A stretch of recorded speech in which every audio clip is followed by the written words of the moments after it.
Assalamualaikum warahmatullahi wabarakatuh. Salam sejahtera bagi semuanya. Halo, perkenalkan saya Nova Nurhidayestiani dan rekan saya Hilmi Maulasani. Kami dari mahasiswa Universitas Nahdlatul Ulama Purwokerto, Program Studi Administrasi Publik Fakultas Sosial Ekonomi dan Humaniora. Dalam kesempatan ini dan dalam video ini yang bertujuan melengkapi tugas mata kuliah implementasi dan evaluasi kebijakan publik.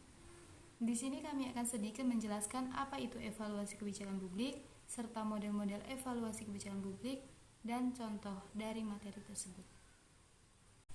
Evaluasi kebijakan publik, yaitu suatu bagian atau tahapan terakhir dari suatu kebijakan publik.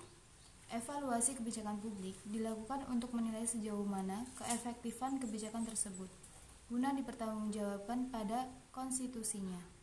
Selain itu, evaluasi kebijakan publik juga diperlukan untuk melihat kesenjangan antara harapan dan kenyataan, serta untuk mencari kekurangan serta menutup kekurangan. Adapun tujuan evaluasi kebijakan publik, yaitu satu, menentukan tingkat kinerja suatu kebijakan, yang mana melalui dengan evaluasi maka akan dapat diketahui derajat pencapaian tujuan dan sasaran kebijakan. Kedua, mengukur tingkat efisiensi suatu kebijakan, yang mana melalui evaluasi kebijakan publik, ini dapat diketahui berapa biaya dan manfaat dari suatu kebijakan.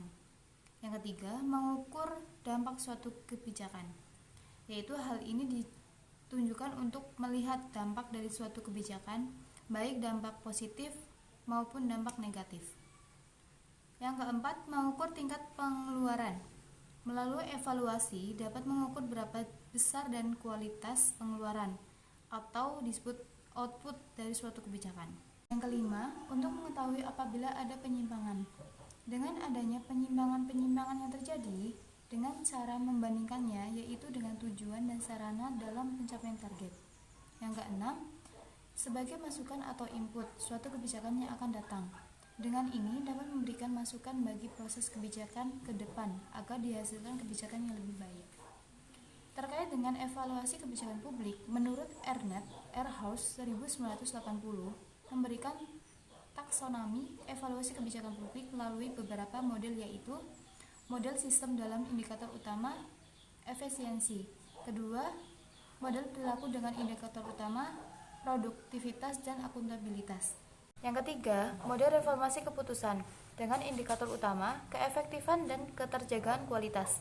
Keempat, model tujuan bebas atau goal free dengan indikator utama pilihan penggunaan dan manfaat sosial.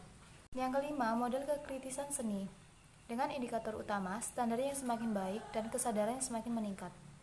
Keenam, model review profesional dengan indikator utama penerimaan profesional. Yang ketujuh, model kuasi legal atau indikator utama resolusi. Yang kedelapan, model studi kasus dengan indikator utama adalah pemahaman atas diversitas. Baik, melanjutkan pembahasan di awal yang dijelaskan oleh saudari Mbak Nova, saya di sini ingin sedikit menjelaskan mengenai contoh masalah yang terjadi, lalu bagaimana pemerintah mengeluarkan suatu kebijakan untuk menangani masalah tersebut, lalu bagaimana hasil dari kebijakan tersebut. Dan pada kesempatan kali ini saya membawakan contoh masalah, yaitu tentang penyebaran wabah virus COVID-19. Perlu kita ketahui bahwasannya dalam waktu 2 tahun ke belakang di negara kita Indonesia, bahkan dunia, yaitu mendapatkan suatu musibah dengan adanya virus wabah COVID-19, yang mana virus ini menular, dan dengan penularan yang sangat cepat itu pemerintah pun segera merespon dengan mengeluarkan berbagai kebijakan untuk mengurangi penyebaran virus COVID-19 tersebut, seperti halnya dengan pembatasan sosial berskala besar serta pemberlakuan pembatasan kegiatan masyarakat kampanye 3M, yaitu memakai masker, mencuci tangan, serta menjaga jarak.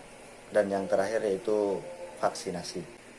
Dan terbukti dengan adanya kebijakan yang dikeluarkan oleh pemerintah tersebut dapat mengurangi penyebaran wabah virus COVID-19 itu.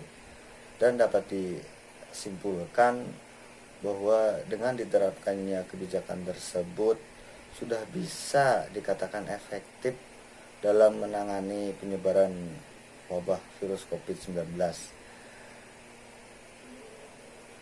Dan sekarang pun Indonesia bisa dikatakan mampu menangani wabah COVID-19 dengan baik. Cukup sekian dari kami, apabila banyak kesalahan mohon dimaafkan. Wassalamualaikum warahmatullahi wabarakatuh.